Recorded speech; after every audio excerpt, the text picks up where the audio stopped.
주거니 맞거니 그냥. 핵불닭 볶음면, 핵폭탄 볶음면, 핵짬뽕만 먹어서 핵커플.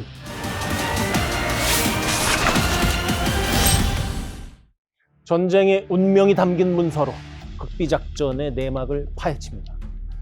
안녕하세요. 극비문서 읽어주는 남자 극일남 남보람입니다. 1942년 9월 28일 모스크바에서 소련의 밑광희 수상 스탈린이 핵무기 개발을 위한 특별 계획을 승인하는 문서에 서명을 합니다. 이 문서와 서명은 독일과 미국이 벌이는 핵무기 개발 전쟁에 소련이 참가하는 상징이죠. 인류가 20세기의 반을 핵전쟁에 의한 공멸에 떨며 살게 만든 미국과 소련의 핵경쟁이 바로 여기에서 시작되었다고 해도 과언이 아닌데요. 우리는 스탈린이 서명했던 바로 그 극비문서, 러시아어로 된 비밀문서를 찾아내고야 말았습니다. 냉전 시대의 핵무기 경쟁을 촉발시켰던 그날의 이야기가 담긴 문서입니다. 1942년 러시아에서 발행된 문서인데요. 이 극비문서를 함께 풀어나갈 핵에 미친 자, 음식도 삼시세끼 핵불닭 볶음면, 핵폭탄 볶음면, 핵짬뽕만 먹어서 핵 같은 피똥을 매일 싼다는 최승병 박사님을 모시고 왔습니다. 열렬히 환영합니다.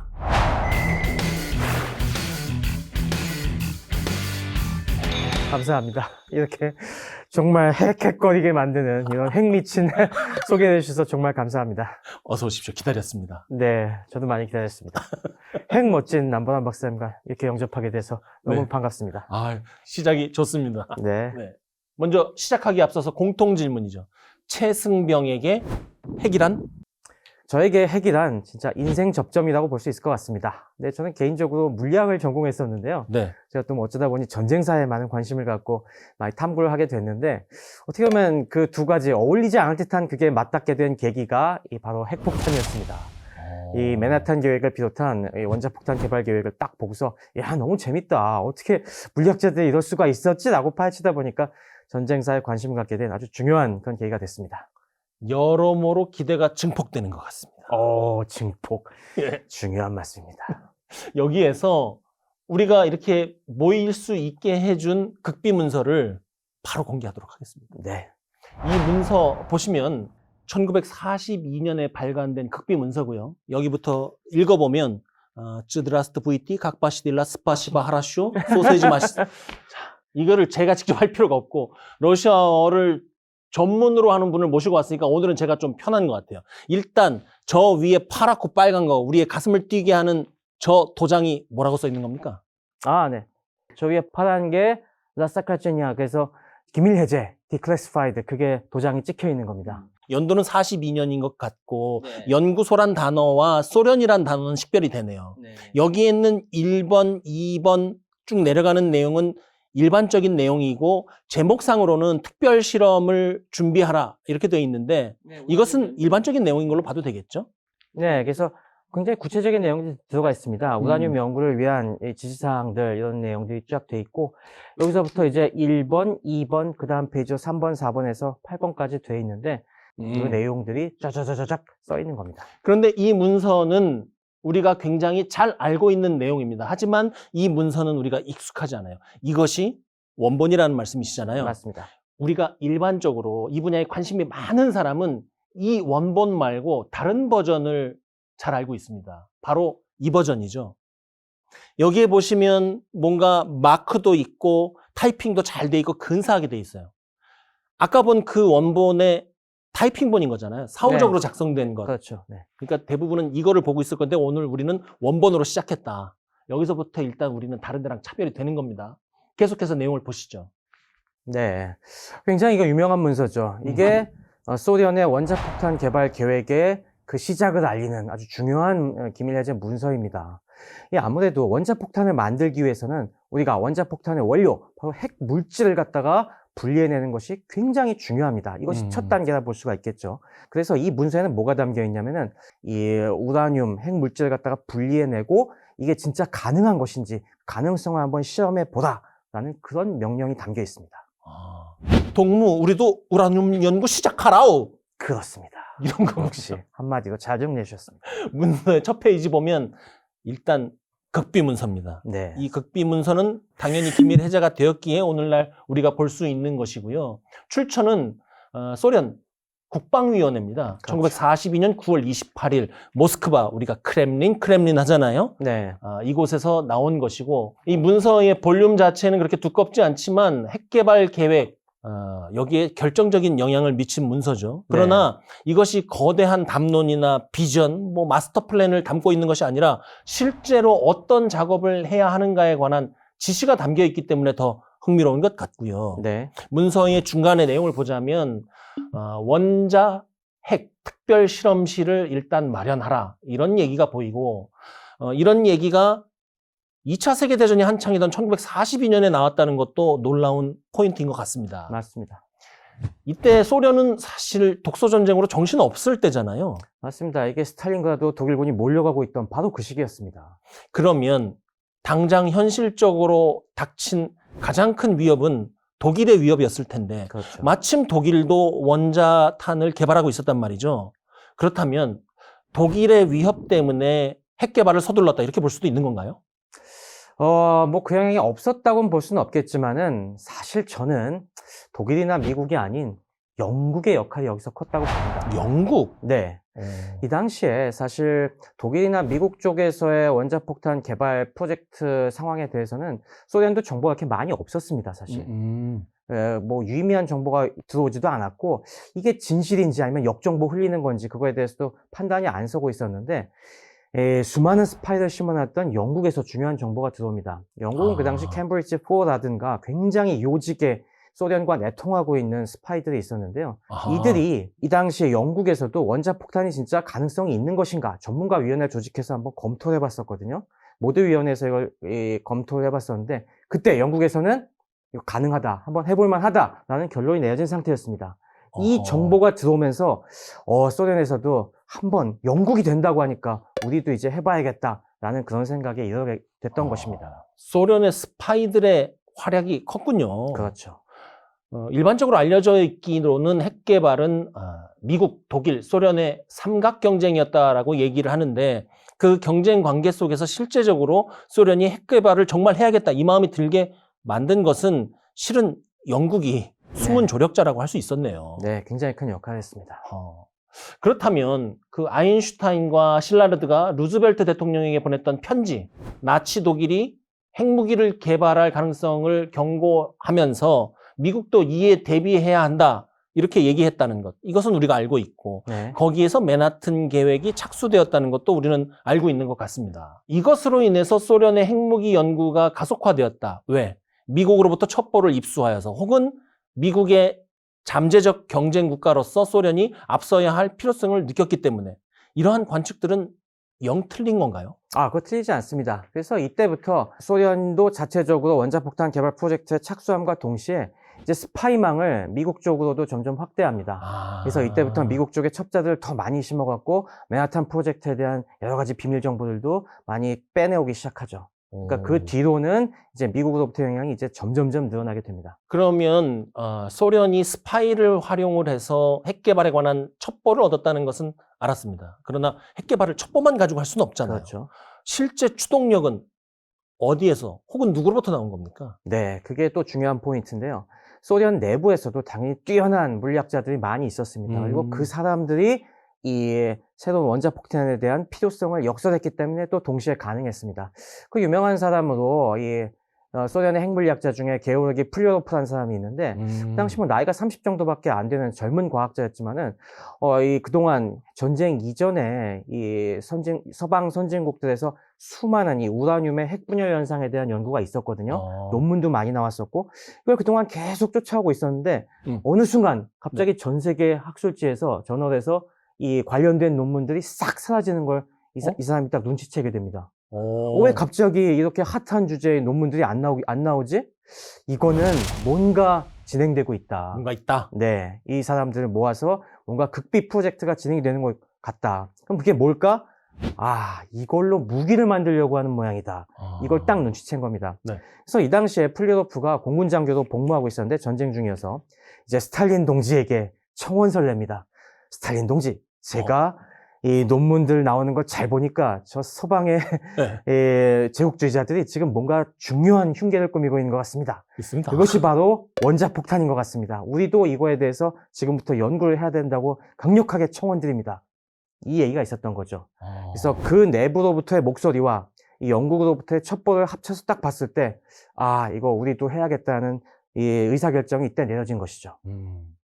전쟁의 위기감, 미래에 대한 대비, 첩보로 얻은 여러 가지 확신들, 네. 그리고 방금 말씀하신 게오르기 플로로프의 그 편지 한 통, 이런 것이 종합적으로 작용을 했던 것이군요. 맞습니다. 지금 그 결과로 나온 것 중에 하나가 바로 이 문서잖아요. 네. 여기에는 보시다시피 스탈린의 서명까지 들어가 있습니다. 그렇습니다.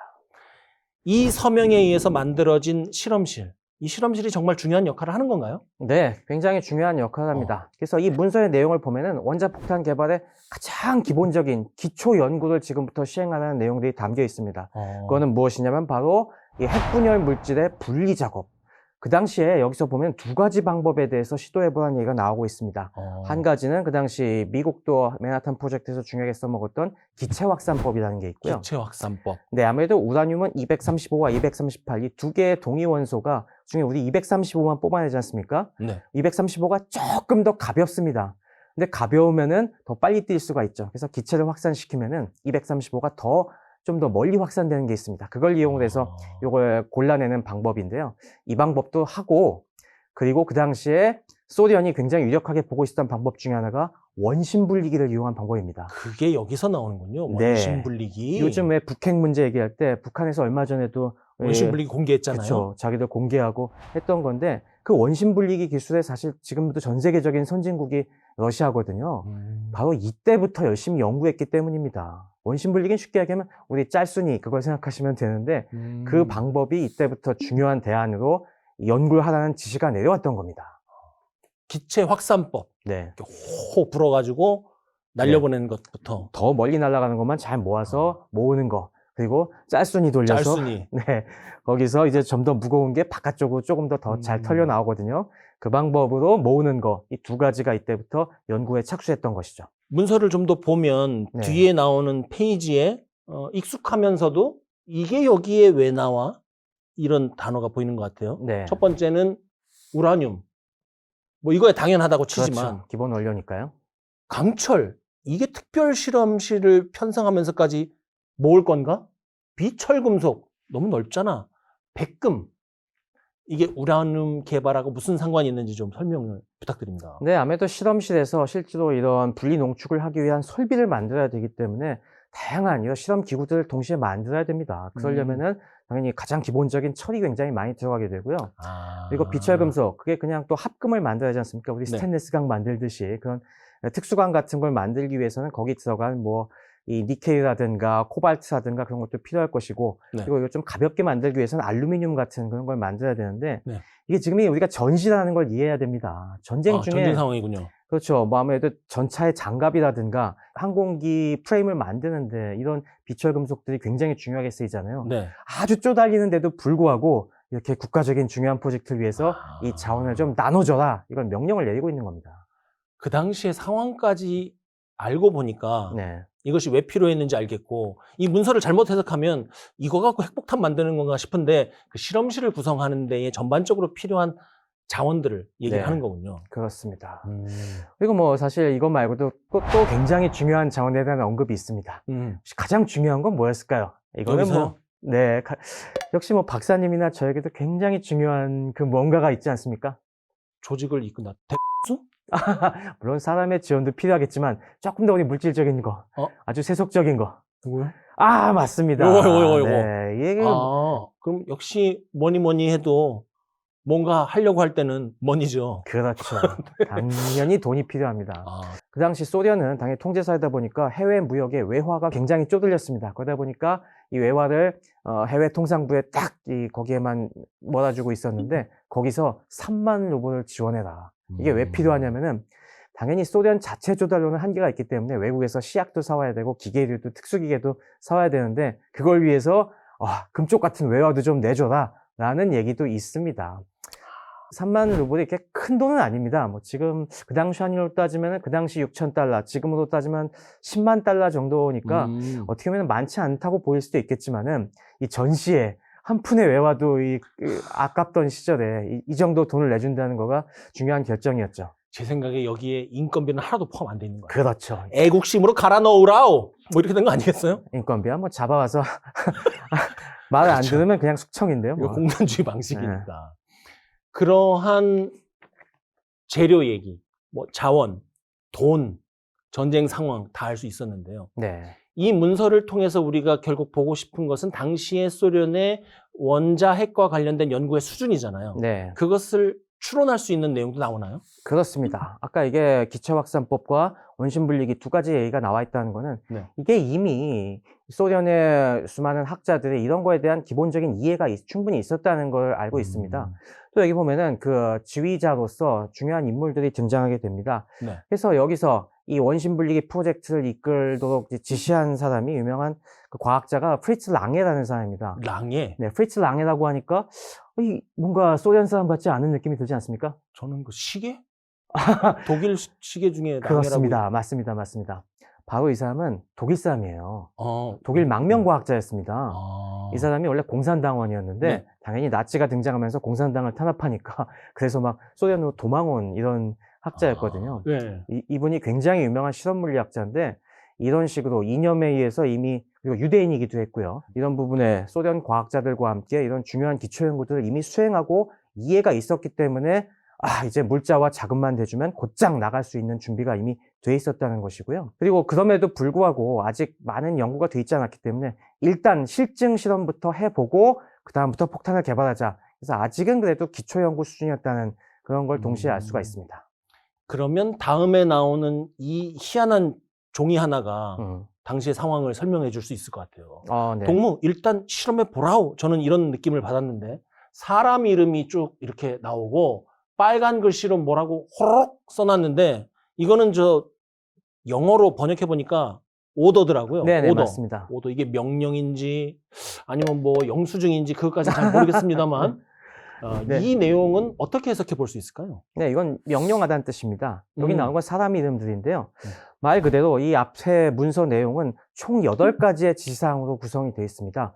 그리고 그 8가지를, 8가지 지시사항에 대해서 누가 책임지고 이행하라는 내용들이 있는 거죠. 그래서 그 책임지고 요 각각의 스탈린 동지의 지령을 이행할 그 사람들을 쭉 써놓은 겁니다. 요 사람의 면면을 보면은 지금 맨 앞에 보이는 사람이 사실 여기 읽어보면은 몰로토프입니다. 몰로토프. 누굽니까? 그 당시 소련 외무장관이었죠. 몰로토프 칵테일로 유명한. 맞습니다. 그 몰로토프입니다. 당시에 이 프로젝트는 외무부 주관으로 이 진척이 돼갖고 몰로토프가 최고 책임자로 돼 있었고요. 그래서 여기 또 그 다음에 보시면은 이오페라는 사람도 그 당시 굉장히 소련 물리학계에서 유명한 소련 과학 아카데미의 굉장히 유력 인사였습니다. 이 사람에게 아무래도 그 당시 소련 과학계 원로였으니까 동무가 책임지고 이런 실험실들 조직을 다 한번 끌어보시오 라고 이렇게 지시를 한 겁니다. 그리고 그 밑에는 이런 아까 얘기한 철이라든가 비철금속 자금 같은 걸 내놓을 각 부처의 총책임자들이 언급이 돼 있는 겁니다. 그러면 종이 한 짝이라고 말하기에는 너무나 중요한 문서네요. 맞습니다. 여기 거론되어 있는 이름들이 굉장히 그 당시 소련 정부 내에서 중요한 고위직들입니다. 고위직도 나와 있고 또 과학자도 언급해 그렇죠. 주셨습니다만 실행 단계에 가면 결국 중요한 것은 관료들이 좀 그만 건드리고 과학자들이 할 일 하게 놔두는 것 아닌가요? 맞습니다. 결국에 여기서 소련 과학자들이 이걸 시작으로 해서 이오페가 사실 이오페는 여기까지는 뭐 어느 정도 관리를 했지만은 나이가 이미 환갑이어서 이런 중책을 맡기엔 내가 지금 너무 부담스러운 걸 건강도 안 좋고 그래서 자기 제자한테 이걸 떠넘깁니다. 이 책임자직을. 네. 그래서 그 당시 나이 40 정도였던 크루차토프 박사를 이 책임자로 지명을 해갖고 이제 이 40대 팔팔한 젊은 이 중견 과학자가 이 거대한 프로젝트를 이제 끌어가기 시작을 합니다. 그러면서 이제 각지에 흩어져 있던 이 소련의 유능한 이 각 분야 과학 기술자들이 모여서 이 연구가 차차차 진행이 되게 되고요. 네. 하지만 그것뿐만은 아니었습니다. 또 다른 중요한 사안이 있나요? 그렇습니다. 해외에 소련과 내통하는 과학자망을 차차차 확산해 갔습니다. 그러니까 정리하자면 과학자들 중에 먼저 개발을 시작한 독일, 영국, 미국의 첩보를 빼올 수 있는 자를 따로 출연했다는 거죠? 그렇죠. 그런 쪽에 대한 오. 포섭을 같이 진행을 했습니다. 그러면 이 사람들이 했던 작전 혹은 작업에 붙여진 명칭 같은 게 있나요?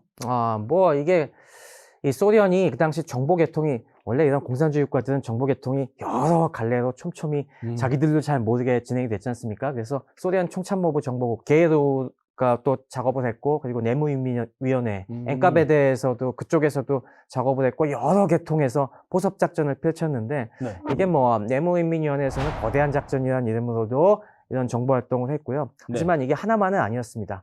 그러면서 이 서방의 맨하탄 프로젝트라든가 여러 관련 프로젝트에서 활약하는 수많은 과학기술자들을 그 당시에는 대공황 뒤에 우리가 영화 오펜하이머 같은 데도 보셔서 아시겠지만은 사실 공산주의에 동정적으로 생각하는 이 지식인들이 많았거든요. 시대 배경상 그런 상황이 있었죠. 그렇죠. 그래서 그런 사람들 대상으로 해서 하나하나 점조직으로 포섭작전을 펼쳐갖고 혹시 동무 전 세계를 위해서 우리 소련과 함께 일해보지 않으시겠어? 뭐 이런 좋습니다. 네.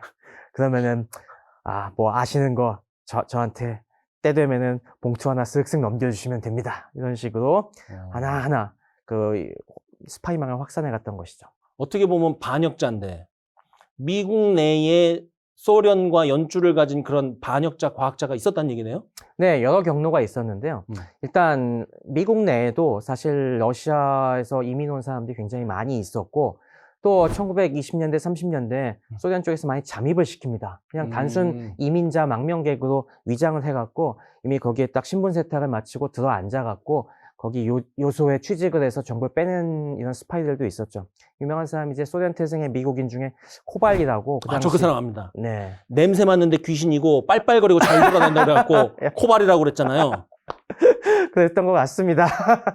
하여튼 이 사람이 방사선 쪽에 엔지니어여갖고. 엔지니어구나. 네. 그래서 이 사람이 그런 미국의 이 우라늄 정제 시설에 딱 들어가갖고 거기서 여러 가지 뭐 과학자들 하는 얘기들, 잡담 같은 것들 다 채독해서 보내고 그런 작업들도 했었고요.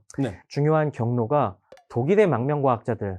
아까 이제 소련으로 튄 사람들도 있었지만은 역시 사회주의 운동, 공산주의 운동, 그리고 유태인 이런 이유 때문에 미국과 영국으로 간 망명과학자들도 굉장히 많이 있었거든요. 그렇죠. 네네. 이 사람들 입장에서는 굉장히 마음이 허한 상황에서 소련에서 좋은 말로 구슬리니까 굉장히 마음이 동하는 것들도 있어갖고, 그 대표적인 사람이 클라우스 푹스라는 이론 물리학자였는데요. 이 사람이 나중에 이 맨하탄 프로젝트의 핵심에서 이 플루토늄, 우라늄 외에도 플루토늄 폭탄의 여러 기폭장치라든가 이런 거 설계의 핵심 기술들을 개발했는데 이런 것들을 소련에 넘겨줍니다. 자, 지금 첩보도 가지고 있고 스파이도 가지고 있고 동력도 가지고 있고 권력의 최정상에서 내려온 지침서도 갖고 있고 전 세계에 이른바 머리 좋다는 사람들은 또 핵실험실에 모여 있는 거 아닙니까? 그렇습니다. 당연히 성공할 수밖에 없겠죠. 1949년으로 넘어가 보겠습니다. 핵폭탄 실험에 성공하죠. 미국이 20세기에 들어서서 소련으로부터 느낀 첫 번째 충격이 아니었을까 싶습니다. 그렇습니다. 대단한 성공이었죠? 네, 이게 1949년 미국이 성공한 지 불과 4년 만에 성공했습니다. 이제 카자흐스탄의 세미팔라틴스크 시험장에서 그 당시 RDS-1이라는 뭐 나가사키에 떨어뜨린 팬맨과 아주 유사한 폭탄이 실험에 성공했습니다. 이거 처음에 소련이 공개를 안 했었는데 미국이 그 당시 징후를 눈치채고 B-29를 계속 돌게 하면서 공기 중에 여러 가지 방사능 이런 시료들을 채취해 왔거든요. 근데 보니까 방사능 수치가 올라갔다. 이거는 핵폭발 아니면 안 되는데? 라는 걸로부터 낌새를 잡아갖고 소련이 개발했습니다. 이걸 트루먼 대통령이 비장한 이 심정으로 발표를 합니다. 그때 어마어마한 미국의 충격이 벌어졌죠. 그 당시 미국 입장에서는 소련도 언젠가 개발하겠지만은 최소한 1950년대 중후반은 돼야 될 것이다. 그렇죠. 핵 개발이 뭐 쉽습니까? 그게? 그렇게 쉽게 될 거라고 전혀 예상 안 하고 있었는데 4년 만에 되니까 어안이 벙벙한 겁니다. 도대체 어떻게 가능한가? 그렇죠. 우리도 그 어마어마한 20억 달러나 되는 돈을 퍼부어서 전 세계 천재들을 모아서 겨우겨우 완성한 건데 어떻게 이렇게 빨리 됐지? 이때부터 그 원인을 찾아내기 위한 이거 분명히 내부에 내통자가 있다. 이때부터 그렇죠. 스파이 색출 작전이 벌어지고 이로 인해서 메카시즘 선풍이 더더욱 이 불을 뿜게 되죠. 그러면서 그때서야 이렇게 많은 원자 스파이들이 우리 내부에 암약하고 있었구나 이것도 알게 됐고요. 소련의 이 위협에 대해서 미국이 더더욱 경각심을 갖게 되고 여기서 우리가 냉전이 진짜 격화되고 있구나. 여기서 우리가 새롭게 우위를 장악하기 위해서는 더 큰 놈을 우리가 개발해야겠다. 그래서 개발하게 된 것이 수소폭탄이었죠. 이게 핵 분열, 핵 폭탄의 원리라는 것이 이 연쇄 반응을 그렇습니다. 갖고 있는데 핵분열 연쇄 반응에 의한 건데 그런데 이 핵 개발의 역사 속에는 정치적인, 군사적인 연쇄 반응도 있었던 거군요. 맞습니다. 사실 수소폭탄은 너무 위력이 강하기 때문에 오펜하이머를 비롯해서 많은 과학자들이 이것까지 필요하겠냐, 이건 진짜 지구 파멸에 불씨를 당기는 거다, 그래서 개발하지 말자라고 했었는데 소련이 이렇게 갑자기 빠르게 개발해 버리니까 그때부터 이런 반대 의견들이 싹 묵살이 돼버리고 가자, 수소폭탄으로 이게 된 거죠. 자, 우리는 이 극비 문서를 분석하고 전문가를 모셔서 종합한 후에 시크릿 분석이라는 코너를 통해서 우리의 상상력을 넓히는 시간을 갖고 있습니다. 만약에 나 최승병이 당시에 핵 개발을 좌지우지할 수 있는 위치에 있는 사람이었다면 소련이 실제로 실시했던 첩보, 자원, 과학자 모음, 이 세 가지 중에 어떤 것을 먼저 선택했을 것이다. 하나를 고르실 수 있나요? 가장 역시 중요했던 건 첩보였던 것 같습니다. 첩보였다. 네. 그 당시에 사실 이 소련은 이 42년에 지시한 요 문서로 인해서 기초연구가 시작이 됐지만 사실 2차 세계대전이 거의 종전될 때까지는 큰 진전은 보지 못했어요.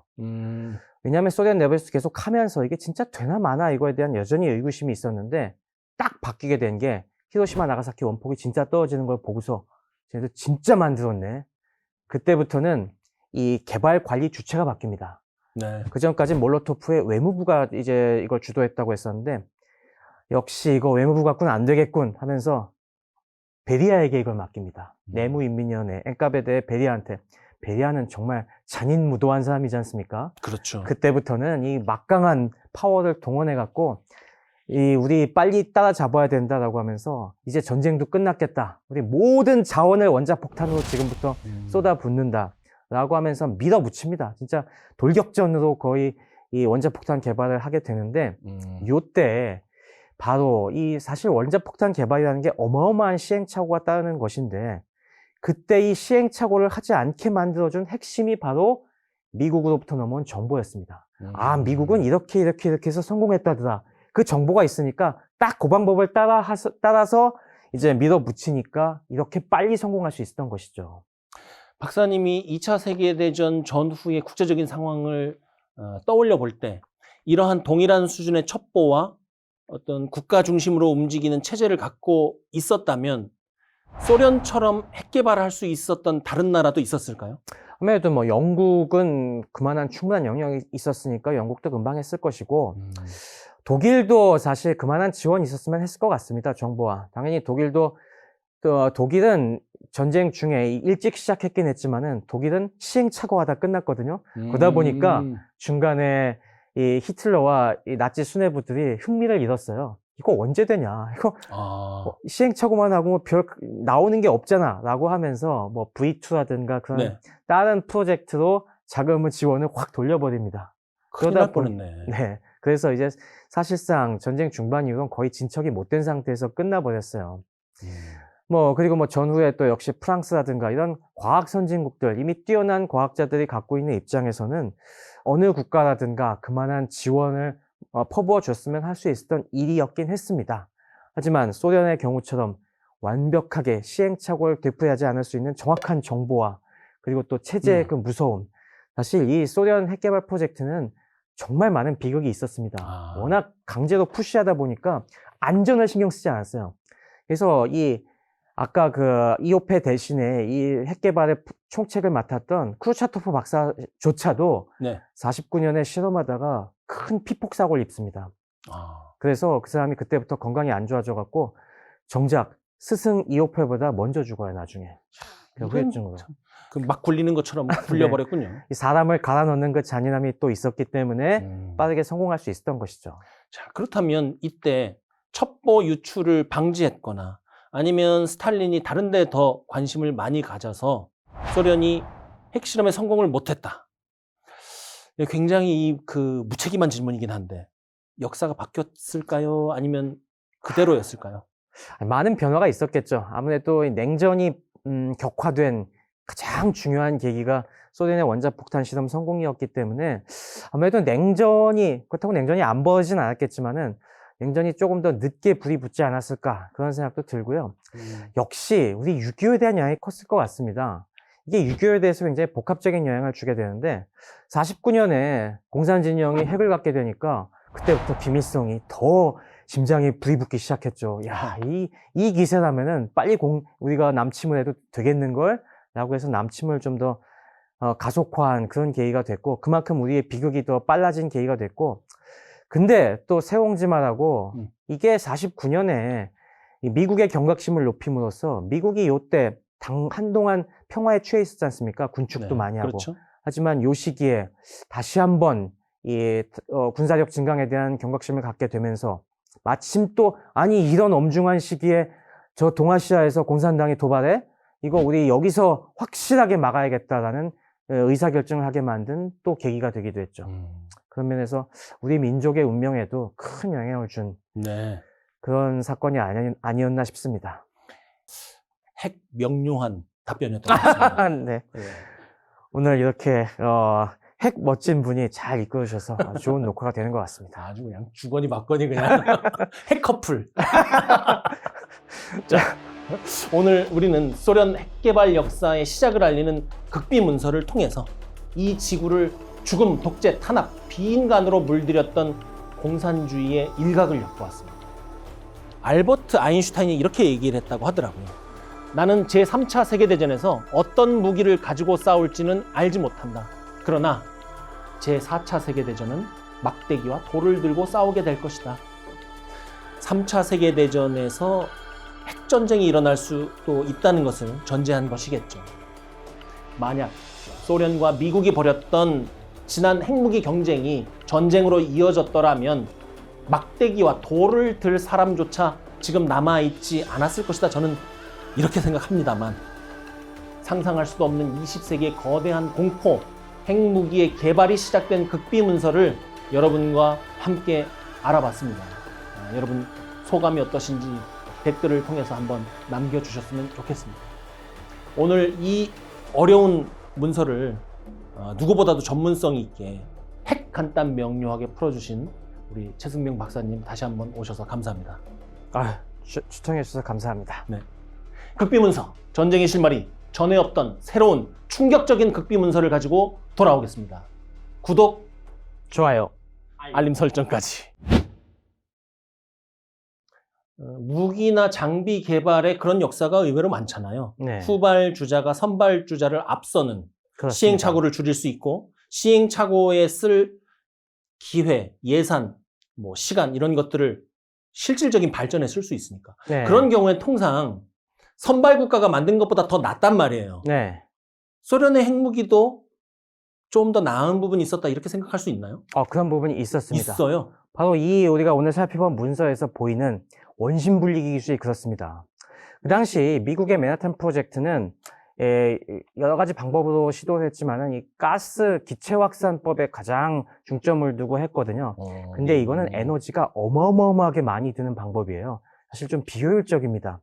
근데 이 원심 분리기를 이용한 방법은 좀 약간 기계 장치를 만들긴 어렵지만은 에너지 소모가 훨씬 적고 더 저렴한 비용으로 우라늄 농축을 할 수 있는 이런 기술이었습니다. 그 당시에 소련은 미국과 달리 이 분야를 계속 주목해서 연구를 하고 있었기 때문에 여기다가 2차 세계대전 종전 뒤에 역시 독일에서 나치 과학자들을 많이 납치해다가 그 당시 유명한 치페 박사를 이 분야의 전문가인 치페 박사를 해서 독일의 기술과 이 소련이 개발한 기술을 합칩니다. 예. 그래서 미국도 갖지 못한 굉장히 최첨단 원심 분리 기술을 가질 수가 있게 됐고요. 하하. 그래서 나중에 냉전 시대에 소련이 더 저렴한 비용으로 더 에너지를 적게 들이면서 이 핵물질을 생산할 수 있는 기반이 됩니다. 그래서 그 기술이 확산이 돼서 지금 뭐 이란이라든가 북한의 핵 개발이 이렇게 네. 저 지하에서 비밀리에 이루어질 수 있는 겁니다. 핵 열받네요. 네, 참 그렇죠. 자, 그러면 또 한 가지.